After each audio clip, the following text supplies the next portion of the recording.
petit Dvar Torah sur la parashat Vayakel, l'Irvod à Torah Velomdea. La parashat Vayakel débute ainsi. Vayakel Moshe et kol hadat ben Yisrael v'yomer alehem, ele advarim asher tziva Hashem lasot otam. Moshe Rabbeinu a réuni les Bnei Israël pour leur enseigner toutes les halachot de la construction du Mishkan, et il leur a dit, voici les choses qu'Hashem a ordonnées.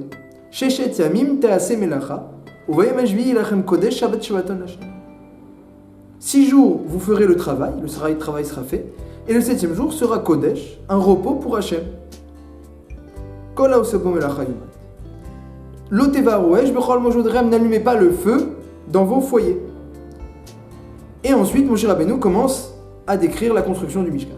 Rashi explique tout de suite que Moshe Rabbeinu a fait devancer la construction du Mishkan par l'ordonnance du Shabbat pour t'enseigner que le Shabbat n'est pas repoussé par la construction du Mishkan. Il faudra s'arrêter de construire le Mishkan le jour du Shabbat. Et mieux que ça, la Gemara dans Maseret Shabbat Daf Ayin enseigne qu'on apprend les melachot qui sont interdites le Shabbat du Mishkan. Les 39 travaux de Shabbat sont justement les 39 travaux qui ont servi à construire le Mishkan. Donc apparemment, il y aurait un lien entre le Shabbat et le Mishkan. Lien qui reste à expliquer. À part ça, la Torah dit n'allumez pas le feu dans vos maisons. Et une marloquette, est-ce qu'on apprend de là, dans la Gemara Yebamot, est-ce qu'on apprend de là que le feu c'est moins grave, les laves yatsa, ou alors on apprend seulement que quelqu'un qui fait plusieurs melachot est chayav sur chacune des melachot, les chalek yatsa, à titre individuel. C'est pour ça que la Torah a mentionné le feu individuellement, seul, pour te dire que chaque melacha, les mechayevet, korban khatat, quelqu'un qui a fait plusieurs melachot en même temps, il doit amener un korban pour chacune des melachot. Et à ce titre, il faudrait expliquer pourquoi on a mentionné le feu. On pouvait mentionner n'importe quelle melacha seule pour t'enseigner qu'on est chayav sur chacune à titre individuel. C'est aussi une autre question que posent les mefarshim. Kliyakar, le Balatourim, et encore d'autres, le Ramban même. Alors, il y a une autre question qui n'est pas sur la paracha, mais que tout le monde se demande. Si on ne se la demande pas extérieurement, on se la demande à l'intérieur. Et le Zohar la pose, Bémet. On dit le Shabbat, Mekor HaBracha, la source de la bracha, comme ça on dit dans les Chadodi, comme c'est marqué dans le Zohar. Il n'y a pas une bracha qui descend dans le monde, si ce n'est grâce à Shabbat. La Sheila, elle est que le Shabbat lui-même, il n'y a pas de travail, il n'y a pas de melacha. Comment il peut amener la bracha ce jour où pourtant on ne gagne rien? Et le Zohar, voilà ce qu'il dit. Il dit comment le Shabbat c'est la source de la bracha, pourtant il n'y avait pas de manne le Shabbat, elle ne tombait pas. Donc comment tu peux dire que c'est la source de bracha, la manne elle ne tombe pas? La question du Zohar, elle rappelle la question que beaucoup d'entre nous se posent. Et la réponse dit, le Zohar Atzmo, il dit, c'est facile. Puisque la bracha arrive par le Shabbat à tous les autres jours, alors c'est pour ça que le Shabbat, il n'y a pas de manne. Et chacun des 6 jours où il n'y a pas de bracha, il n'y a pas de melacha, on va dire, il n'y a pas de melacha, il n'y a pas de maisonnée, dit le Zohar. Et chacun des 6 jours de la semaine va devoir donner un petit peu de maisonnée qu'il a reçu, de l'argent qu'il a reçu, pour contribuer au Shabbat. Voilà les mots exacts du Zohar, qui sont évidemment très énigmatiques et secrets. Le Rabbi Moshe de Cordovero explique ce Zohar avec simplicité. Il dit, tout est clair dans ce Zohar, tout est clair. Le Zohar, il avait une question. Comment c'est possible que Mekor HaBracha ne reçoit pas lui-même de manne? On pourrait dire, nous, ne reçoit pas lui-même de chiffre d'affaires.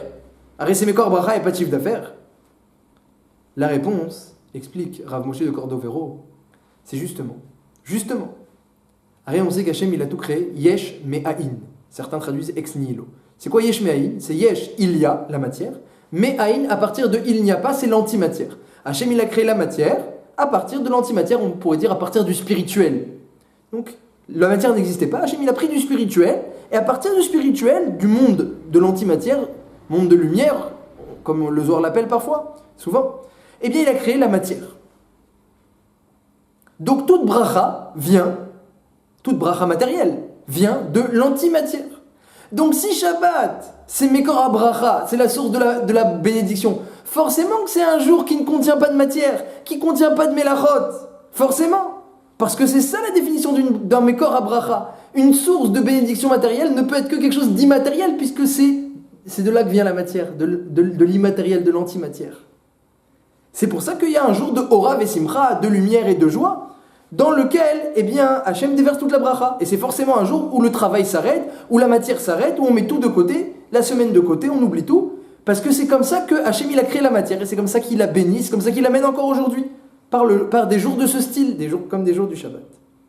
Le Malbim il donne un machal, et dit ça ressemble à un roi qui avait des princes, et il leur distribuait chaque semaine, le 7e jour, tous les vivres, tout ce qu'il avait besoin, eh bien, pour toutes les régions et les royautés dans lesquelles habitaient ces princes, que dirigeaient ces princes.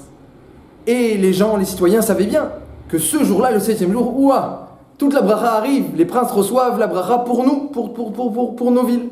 Mais il en ressort, puisque les princes devaient se rendre chez le roi, il en ressort que le 7e jour, il n'y avait pas de distribution pour les citoyens.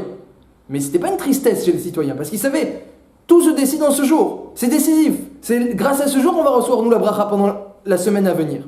Et donc c'était un jour très rachouf, très, très joyeux, mais pour les citoyens, bien qu'ils ne recevaient rien, ils recevaient qu'après. Mais ils savaient que les princes, les dirigeants, les seigneurs de nos villes reçoivent en ce moment même la bracha d'Akadosh Baruch Hu. Voilà comment le Mabim représente par un machal cette notion-là. Et juste pour finir, il y avait dans le royaume, c'est marqué dans le Sefer Siduro Shel Shabbat, pour compléter le machal, il y avait dans le royaume, eh bien, dans le palais même, un ministre accusateur.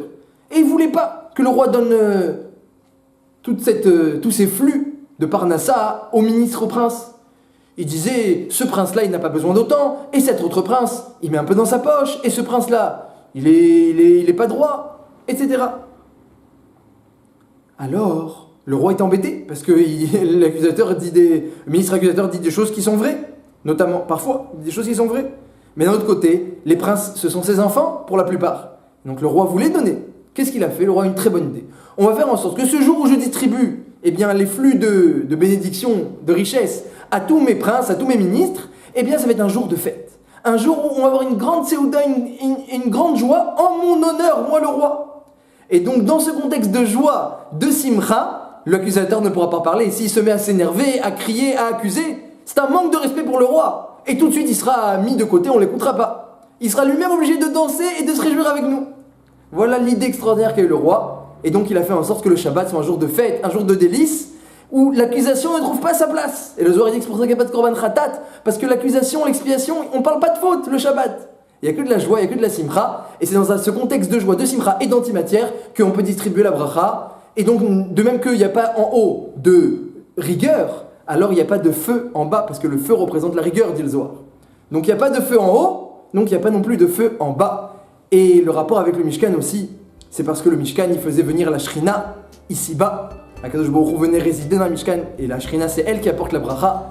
Et bien de même, le Shabbat fait venir la Shrina, cette Shrina qui apporte la bracha pour tous les jours de la semaine à venir. Shabbat shalom.